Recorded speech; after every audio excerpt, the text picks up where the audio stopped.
Welcome to section 3.6, area and perimeter.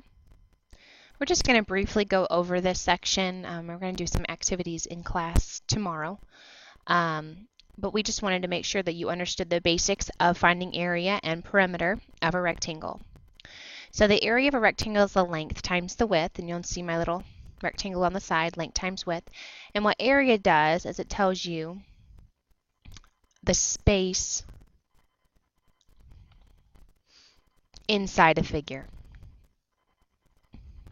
Okay, and since it's area, we'll be measuring square units. So whenever you find your inches, your centimeters, whatever unit may be, it needs to be squared. For the perimeter, it's the length plus the width plus the width, or 2 times the length plus 2 times the width. Okay, and what the perimeter does is it measures the distance around a figure.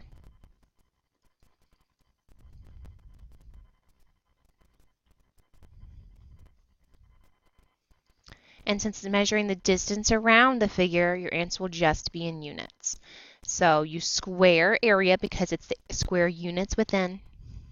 For perimeter, it's just normal units. And when we do volume, because it's representing cubed units, you would cube that. Okay, so we're going to do some basic stuff here. We're going to find the area and the perimeter of this particular rectangle. Change my width here. Okay. So my area is just length times width. So I'm doing 12 times 7, and it doesn't matter the order.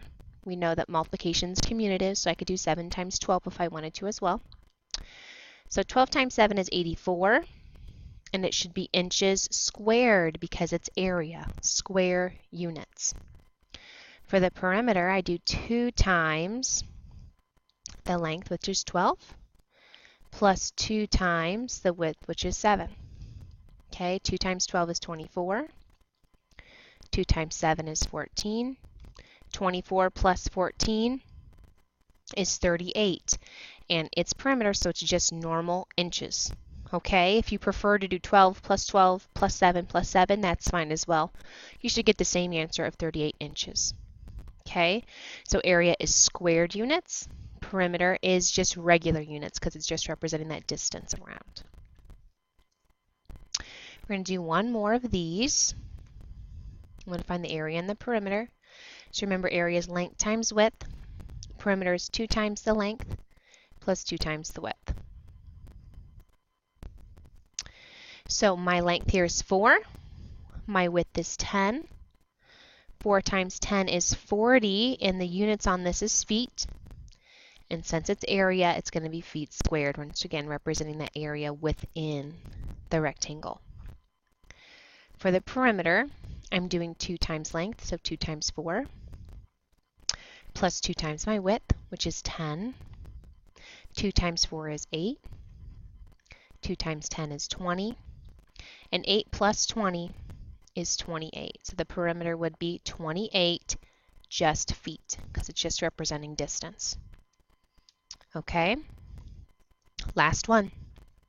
A painting has a perimeter of 68 inches. If the width of the painting is 13 inches, what is the length?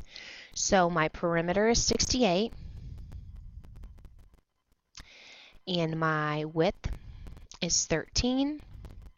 I don't know what L is, so that's going to be my variable. So my perimeter is 2 times the length plus 2 times the width. Perimeter is 68, so I'm going to fill in what I know. I don't know the length. I know my width is 13. Okay, so when I start solving this, I want to simplify first. So I know I can do 2 times 13, which is 26. And you'll notice now this just looks like a two-step equation. Okay, so I need to get L by itself. So I'm going to subtract 26 first.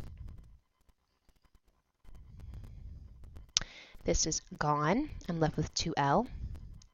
68 minus 26 is 42. Make sure I add my equal sign. Now once again, I want L by itself, so I'm going to divide by 2. Opposite of multiplication is division, just like opposite of addition is subtraction up here. 2 divided by 2 is 1, leaving me with 1L. 42 divided by 2 is 21. So L equals 21. I need to finish it out. What is the length? The length equals 21 what units? And it's going to be inches. Look back in your problem. Okay, so when you're solving formulas like this, it's like solving a two-step equation. Fill in the information you know. Okay, undo addition, subtraction first, then multiplication, division, and then you should get your answer. All right? If you come to a problem like this and you're confused, always look back at this type of information so you know how to apply that a little bit better. All right, once again, thanks for watching us today. And if you have questions, please make sure you're asking us tomorrow. Like I said, we will be using this information to complete a small project in class. All right?